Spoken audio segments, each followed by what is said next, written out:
This is Dexter Filkins with the New York Times from Ramadi. I'm standing in a courtyard. It's the only courtyard where you can safely stand without a helmet on and be reasonably sure that you won't be hit with a sniper. There's been a huge firefight going on. I'd say it's a huge firefight, but it happens just about every night here. Hang on.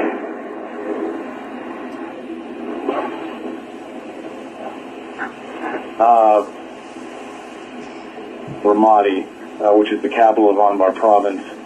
Anbar Province is the size of Wyoming. It's a mostly desert west of Baghdad, mostly Sunni. The city of Fallujah is there, which will probably ring some bells.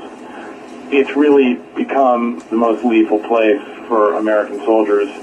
We're in the 29th day of June, and I believe there's been 28 soldiers killed so far this month, which makes it the average about one a day, and I am pretty close, or over half the number of the American soldiers that have been killed this month. And on Monday morning, I was with the 1st Brigade of the 1st Armored Division in Ramadi.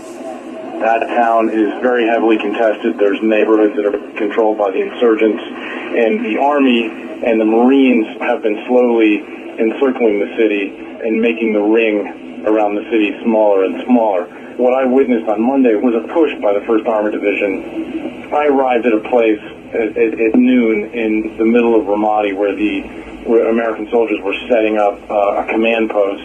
There was still fighting going on.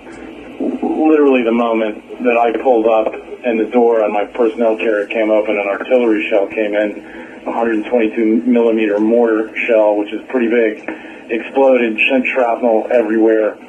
One of the pieces hit 26-year-old American soldier named Terry, Sergeant Terry Lisk. He lived for a time. He stopped breathing.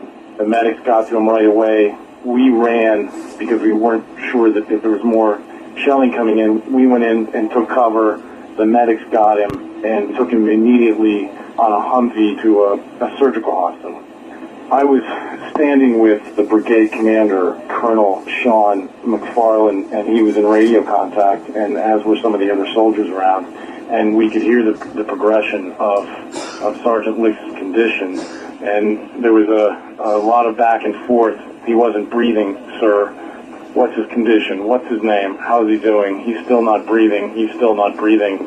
You could really feel the tension in the room. I think I went outside. I came back a few minutes later, and the colonel told me that Sergeant Lisk was dead, and that he died. And you could sort of feel the wave of anguish and guilt and fear go through the rest of the unit. I spoke to, I think, his closest friend, who was maybe 24 years old. He was holding his rifle in his hand, and I remember as he spoke to me, his lower lip was shaking, and he said he was my best friend, and he couldn't really say anything after that. Later that day, Colonel McFarland told us that in the evening at around about 10 o'clock, the Army would be doing what it always does in Ramadi when a soldier is killed. They take the body, it's in a small morgue, they put the morgue on a helicopter, and they take it to Balad, the big American logistical base, which is north of Baghdad, called Camp Anaconda, and then they send the body back to the United States. With so many soldiers being killed here, there's a almost natural inclination to numb yourself to it and to imagine them as just names or just statistics. And I think the ceremony that I was able to witness here that took place by the landing zone was one of many ways that the military tries to remember the individual soldiers who've been killed here. It was quite an incredible scene. It was pitch black outside. You could barely see the hand in front of your face. Because we're really out in the desert here, you could see the whole Milky Way, and that was providing most of the light that we had. Standing in front of this little morgue, about 60 American soldiers had gathered around it. The morgue is just off the landing zone. where the helicopters come and go, and there was a little trail of blue chemical lights that lighted the way up to the landing zone. With no notice, the door to the morgue opened up, and 6 soldiers came out carrying the body in a black bag. All the soldiers who were standing around took off their hats and saluted.